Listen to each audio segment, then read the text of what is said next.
Why have we lost so much faith in Qantas that in a 2024 survey it was ranked as the 5th most distrusted brand here in Australia? I'm flying to Hong Kong today, and like most Australians, I'm choosing to do that with Qantas. It's an airline that I've loved since I was a kid. They're a real pioneer in the world of air travel, but sadly it's a brand that over the years has become less trusted than companies like News Corp, Telstra, and even TikTok. So what exactly happened with Qantas, and whereabouts on the timeline did we as customers stop having trust in this brand? As I travel to Hong Kong today, I want to try and answer some of those questions, but also, and perhaps more importantly, have a look at what Qantas could possibly do in the future to turn around this brand perception and to regain that trust that unfortunately, over the years, they seem to have lost with their customers.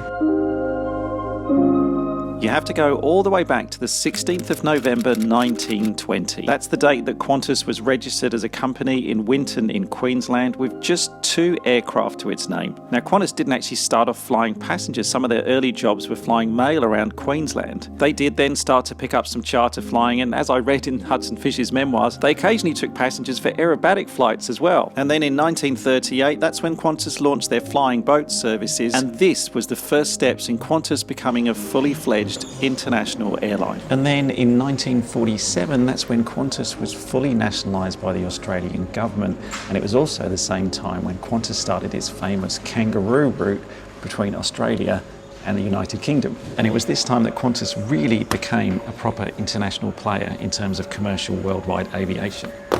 I need to get boarding.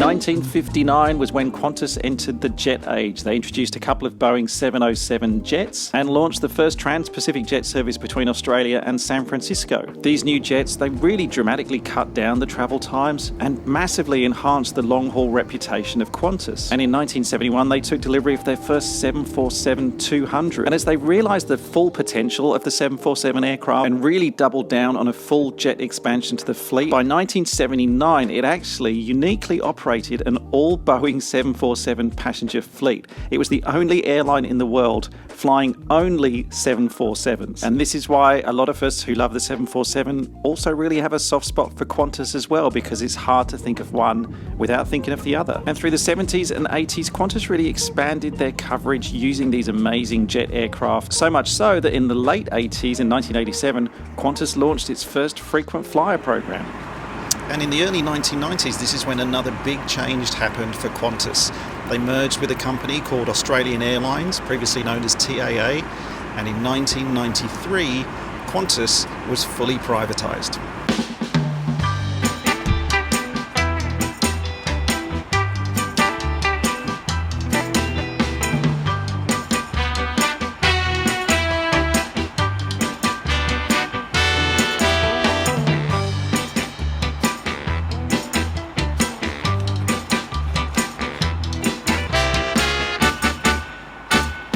Looking to make an even bigger mark on the international scene, then in 1998, Qantas co-founded the One World Alliance. And around the same time, and in response to some competition from one of its new low-cost rivals, Virgin Blue, which is now known just as Virgin Australia, Qantas decided to launch its own budget airline in 2001.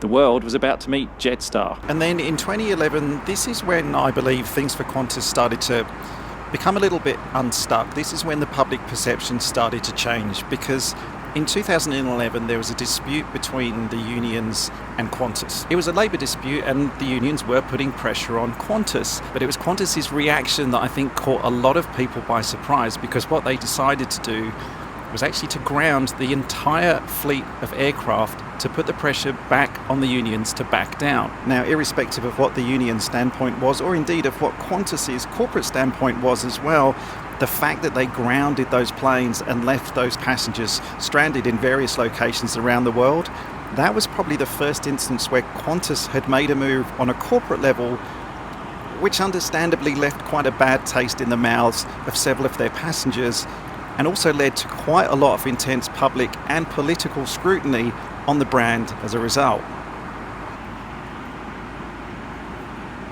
In the most excellent news, do you know what we get on this flight that I didn't think we were getting, because this is a day flight. It's a 9.5-hour flight from Melbourne to Hong Kong. Wasn't expecting to get this, but do you know what we get? I'm not exactly sure when in their timeline Qantas introduced Jimmy Jams to customer service, but That was a good year. Then in 2018 and 2019, Qantas actually achieved two huge aviation milestones.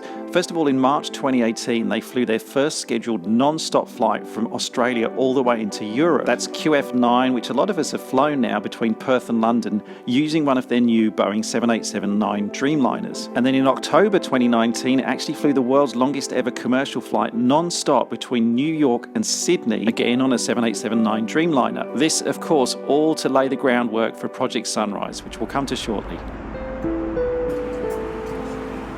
And then came 2020, which held both really good things and really bad things for Qantas. The really good things were, of course, 2020 marked exactly 100 years of operation. Qantas had been one of the original powerhouses of commercial air travel, and here they were, still operating strongly 100 years later. They were getting ready to hold celebrations up in Longreach, the birthplace of Qantas. Big renovations were happening to the Qantas Founders Museum up there. There was an aircraft with a special centenary of operation livery that had been created as well. But as we all know, also in 2020, the COVID era, of course, one of the worst times in probably all of our lifetimes, but in the aviation world, it was devastating. Like every other airline, Qantas had to ground hundreds of aircraft, and to try and survive the crisis, they had to raise billions of dollars of capital and slashed almost 8,000 jobs as well. However, during all of this, Qantas also took on quite unprecedented government support via JobKeeper and aviation subsidies. Now, this financial aid at a time when staff were being laid off and far above the support that was actually being given out to its rivals was pretty controversial, and I think long-term pretty damaging for the Qantas brand as well. And also during COVID in July of 2020, Qantas actually retired its last Boeing 747 after 49 years of service. But as COVID was coming to an end, in May 2022, Qantas actually placed a huge order for 12 Airbus A350-1000s. And this, of course, was to enable their non-stop flights from Sydney to London and New York, which they'd been testing a few years before. Their initial goal was actually to launch the 20-plus hour routes in 2025, but that's since been pushed back now to 2026. Now, mid-2023 for Qantas was probably one of the worst periods, in my opinion, for the brand as a whole in terms of customer perception. The ACCC here in Australia actually sued Qantas for the ghost flights that they'd been operating over the last couple of years, which was selling tickets on flights that technically had already been cancelled. But to be fair, later in May 2024, Qantas actually settled a law case to pay compensation to people who had been impacted by that. But then later in 2023, there was a class action against Qantas which alleged that they had refused to pay cash refunds for people who'd booked flights during COVID, then could no longer fly on those flights, and Qantas allegedly weren't giving them their money back. Those legal battles, plus some issues that Qantas were having around the same time with baggage mishandling as well, cancellations of flights, really started to erode the trust that people had with Qantas as a brand. Surveys were showing that Qantas was dropping off lists of most trusted brands, and as I showed you at the beginning of this video, Qantas was actually listed in the bottom 5 most trusted brands or least trusted brands here in Australia. They also became one of the most complained to about companies to the ACCC. More people were complaining about Qantas than most other brands here in Australia. It was a bad time for them, and they needed to make a change. A bittersweet moment for the Qantas captain as he hands over the controls to his co-pilot. Insider pick Vanessa Hudson will be the company's first female CEO. She says looking after customers is top of her agenda after months of flight delays, cancellations and lost baggage. Yes, in late 2023, Alan Joyce, the longtime CEO of Qantas, stepped down from the position to be replaced by Vanessa Hudson. And in the same year, in a vote taken by shareholders, 83% of Qantas shareholders voted against payments that were being made to the executive team. As I said in the beginning of this video, I'm a huge fan of Qantas. I have been for a long time. And all I want to do in this is give you a factual overview of the timeline, the history of Qantas, and shortly we're going to look at where they're going to go and what I think the future for Qantas actually holds. But I'm going to take a very quick break from that just to reiterate how much I love this company and how grateful I am for the people that work in it, the people working on the flight today who I've met before on other flights. And of course we get talking about the travel that we like doing, the aircraft that we love, and the subject of the 747, which was huge, as I mentioned before, in the history of Qantas. We get talking about what a cool aircraft is, and I tell the Qantas staff that it's my all-time favourite aircraft, which it is. And so they go to the back and bring me this. This is City of Canberra. This is Victor Hotel Oscar Juliet Alpha. This is the 747 that you can see if you go to Shell Harbour Airport here in Australia. And this is the 747 that holds the world record for the world's longest ever commercial flight by an airliner. It happens to be a happy birthday card, and it's not my birthday today. They also gave me this other postcard. This is a DHC-3 Otter, a float plane. They also gave me this Qantas hat, and I'm not showing you all this stuff just to flex on, YouTuber gets free stuff when he goes on board an airplane. No, it's not that. It's because I think it represents the one thing that Qantas really needs to invest in if it wants to have a shot at still being a brand that people trust and respect in the future. And that is the wonderful staff that work for it.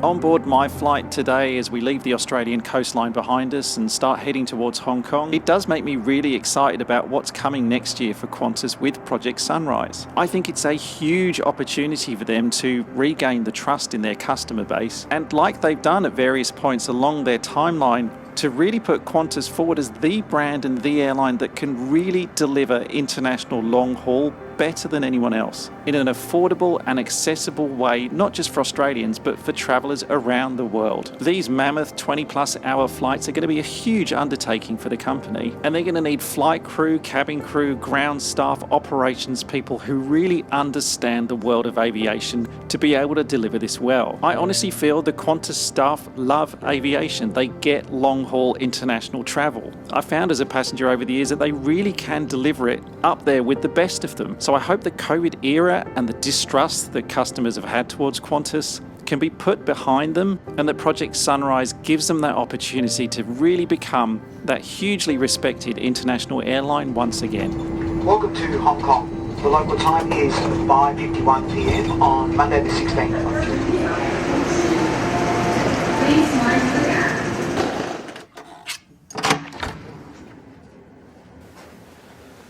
I think it's impossible for any brand to go through 100 years of operation and not have any issues whatsoever. And whilst I don't want to downplay what happened during COVID, because I know the decisions that Qantas made affected so many people's careers and lives, but I'm hoping that the changes that the company is making now, especially at the top, are going to ensure that those sorts of mistakes and decisions aren't made again in the future. I personally cannot wait to see a brand that I've loved since I was a kid go back to that original pioneering spirit of the 1920s, just pushing aviation forward for good, losing the distrust in the brand and going back to loving the spirit of the brand. It's the spirit of Australia after all. Let's go back to the days when the spirit of Australia was a brand we were all truly proud of. Check out this next video right here. I think you'll really like this one. Thanks for watching.